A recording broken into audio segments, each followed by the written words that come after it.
ನೋಡಿ ಬೇರೆ ಹಂಚಿಕೊಡುವನು ಅಂದ್ರೆ ದೇವರ ವಾಕ್ಯ ಎಂಬುವಂತ ಈ ಶ್ರೇಷ್ಠವಾದ ಸಂಪತ್ತನ್ನು ಸೈತಾನನು ಕತ್ಕೊಂಡೋಗಿ ಆತನ ಟೀಮನ್ನು ಅನ್ಸ್ಕೊತಾರೆ ಬೇರೆ. ನಾವು ಲೋಕದಲ್ಲಿ ನೋಡುವಾಗ ಬೇರೆ, ನಾವು ಅನೇಕ ಸಿನಿಮಾಗಳಲ್ಲಿ ನೋಡ್ತೇವೆ ಬೇರೆ, ಒಬ್ಬ ಹೀರೋ ಜೊತೆ ಒಬ್ಬ ವಿಲನ್ಗೆ ಸ್ವಲ್ಪ ಮಾತುಕತೆ ಕಿರಿಕಾಗುತ್ತೆ ಬೇರೆ.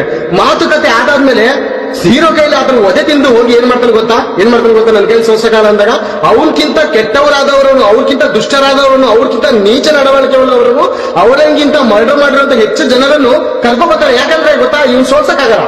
ಈ ಹೀರೋಗೆ, ಈ ದೇವರ ಭಕ್ತನೆಂಬುದ ಈ ಹೀರೋಗೆ ಈ ಸೈತಾನನ ಒಂದು ಸೈನ್ಯ ಸೋಲ್ಸಕ್ಕಾಗದಿದ್ದಾಗ ಅದ್ರಕ್ಕಿಂತ ಕೆಟ್ಟವರಾಗಿರೋನು ಬರ್ತಾನಂತೆ ಪ್ರೇರೆ. ಅದ್ರಕ್ಕಿಂತ ಕೆಟ್ಟವರನ್ನ ಕರ್ಕೊಂಡ್ಬಂದು ಏನ್ ಮಾಡ್ತಾನೆ, ಹಂಚಿಕೊಡುವನು ನನ್ನ ನೋಡಿ ಪ್ರೇರೆ 24ನೇ ವಚನ ನೋಡೋಣ. ಹಂಚಿಕೊಡುವನು ಪ್ರೇರೆ, ಹಂಚಿಕೊಡುವನು ಏನ್ ಪ್ರೇರೆ, ವಾಕ್ಯಕ್ಕೆ ಅಷ್ಟು ಬೆಲೆ ಇದೆಯಾ? ಇವತ್ತು ವಾಕ್ಯನ ಅಸಡ್ಡು ಪ್ರೇರೆ.